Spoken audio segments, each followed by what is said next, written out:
Welcome to this vlog. This vlog would be a health update and a service dog update as well. It might be in two parts, but if that happens, I'll let you know. First, it's going to be health update. At the moment, I'm having a slight, before it was really bad, but now flare up with IBS. That means loads of pain and stuff. So, there we are, Alice. So, I'm getting pain here. So, there was pain here. It's like really bad period pains if you're a woman. But for a man, I don't know how to explain it. But for a woman, it's really bad period pains. So that's what's happening at the moment. And also with that, I have indigestion, that burps, hiccups, gas, and constipation. So I'm working my way through that. It started 2 days ago. It went yesterday, and now it's back again. And that's normal for me. So yes, so that's getting better. I'm going to upload this, probably in the middle of it, but this is the first proper flare-up I've had. Before, it was just like bellyache, and I need to say it's a bellyache. I need to work on that. Put my hands up with that. But at the moment, it's a flare-up, because I can tell it's different than any other pain I've got.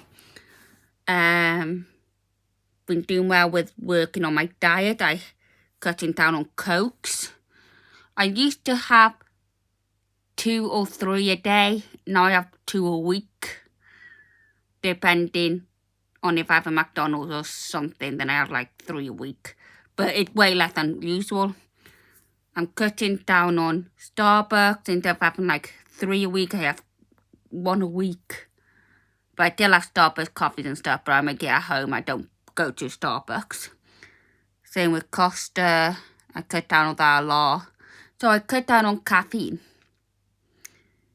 I'm gonna do a thing where I try all the different types of milk out there. Oat milk, almond milk, soy milk, full fat milk, semi-skimmed milk, not lactose-free milk, but I tried that and it's horrible. Not doing that one. But I'm going to try all the milk out there and see which one works with me and which one gives me problems. So I'm going to film that coming up in the next few months. So stay tuned to see how that goes. But I'm going to do it blind, where I don't know which one I'm having that day. So my mum is going to choose the one I'm going to have that day. But she's not going to tell me what it is. She's going to make me a tea or a coffee with it. I'm going to drink that. And then I'm going to write down how I feel before, how I feel during when I'm drinking it, and how I feel afterwards. A couple of hours afterwards, the next day. Then when I've done that one, I'm going to move on to the next one until I've done all of them. So that's what I'm going to do. I'm not going to film my mum make me a drink or anything. I'm just going to show this is the drink my mum made me. I don't know what milk is in it. And let's see how I feel. Alice, can you move that way? Yeah, you can lie down now, Alice. Sorry about that. I did need to get comfy and the dog was lying on me.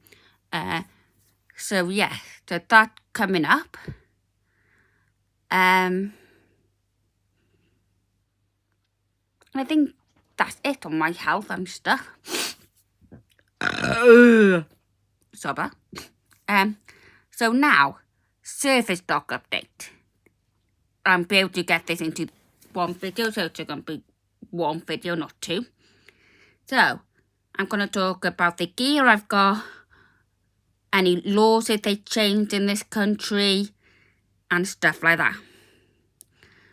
So, with the gear stuff, give me a second to just see if I got it up here. Yes, I do. I do have it up here, so I don't need to go anywhere. This is a new harness. It's pink and it got assistant dog on it. And that it more, it can tell people more. Assistant dog is my surface dog. I've got some wipes to wipe her.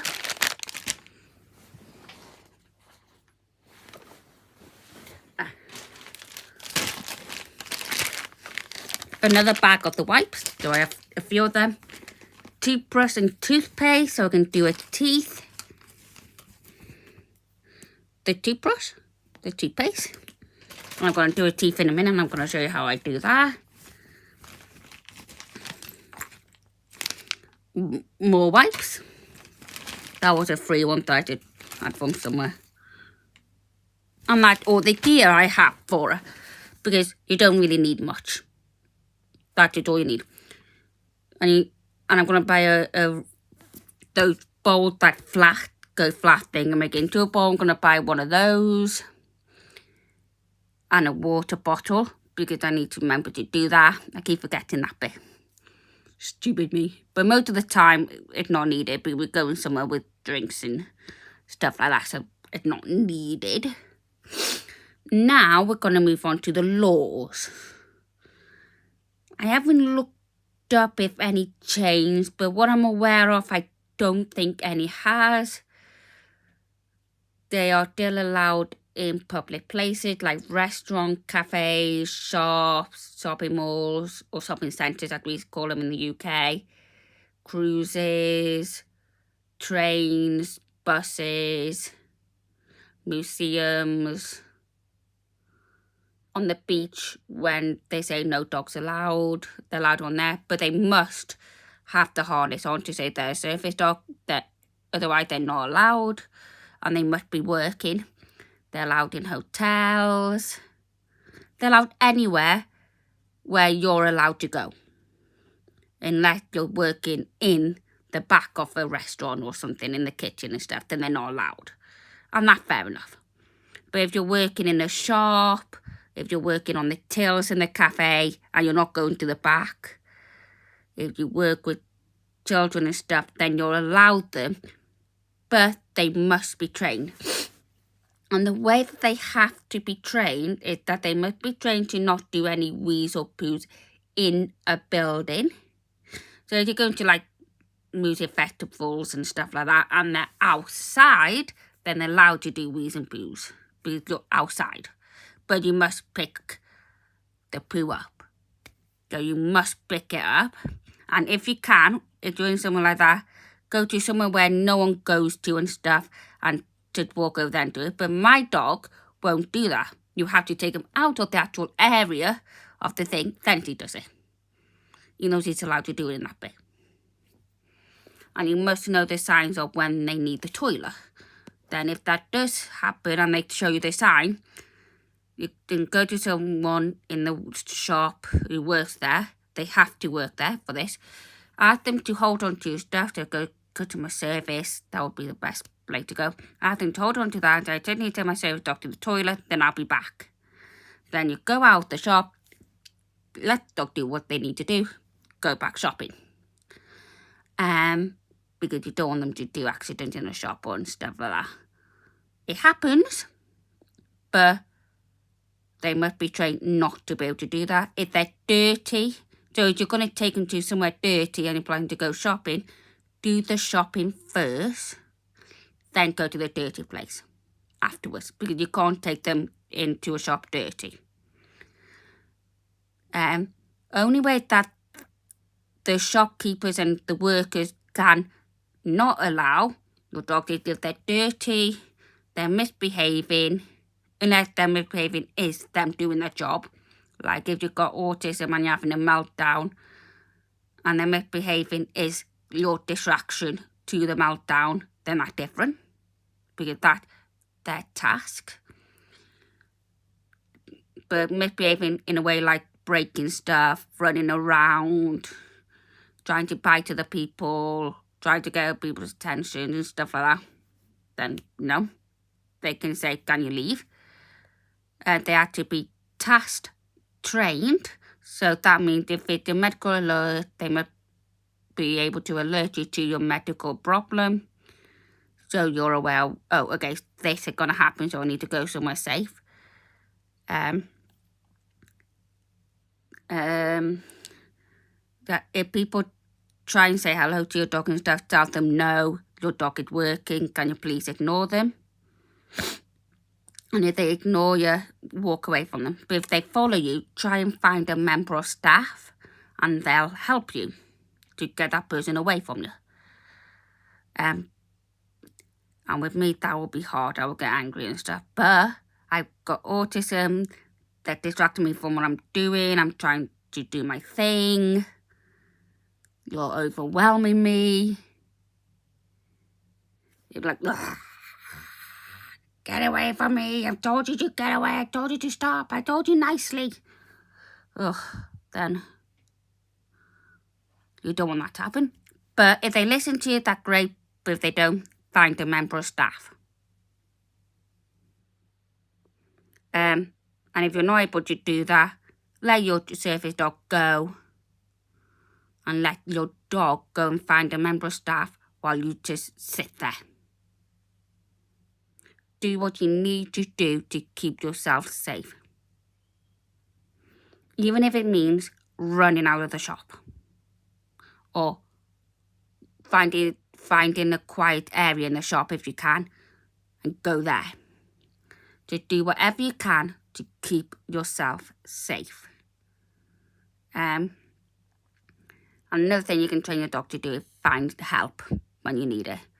But most people are good and they will ignore your dog and stuff like that. But every now and then they will. Mainly kids who don't understand the last questions and stuff. And just educate them. Just tell them what your dog does. Just educate. The more you educate them, the better your life will be with people. I've had a few problems with people, but educate them as much as possible. Like I did with the person I saw in the street yesterday or the day before. Because he was asking me questions about service dogs and stuff, and she's saying, I think I need one and stuff. So I educated her on that. So yeah.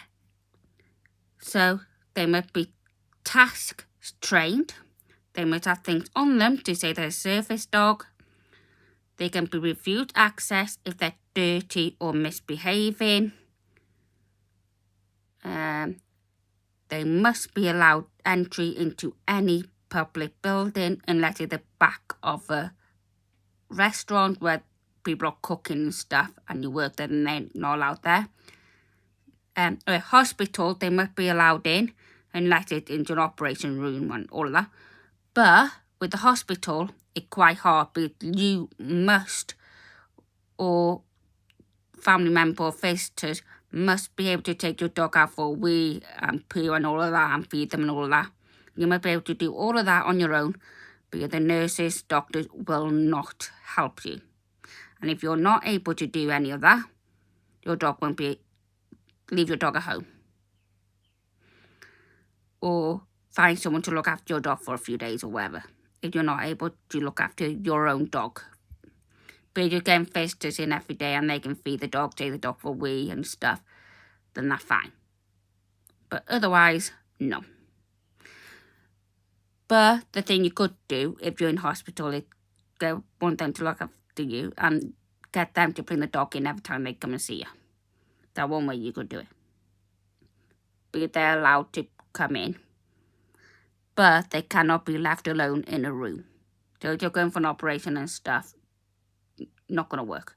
You must be able to, even if by wheelchair or a nurse has to wheel you out or anything, you must be able to do that.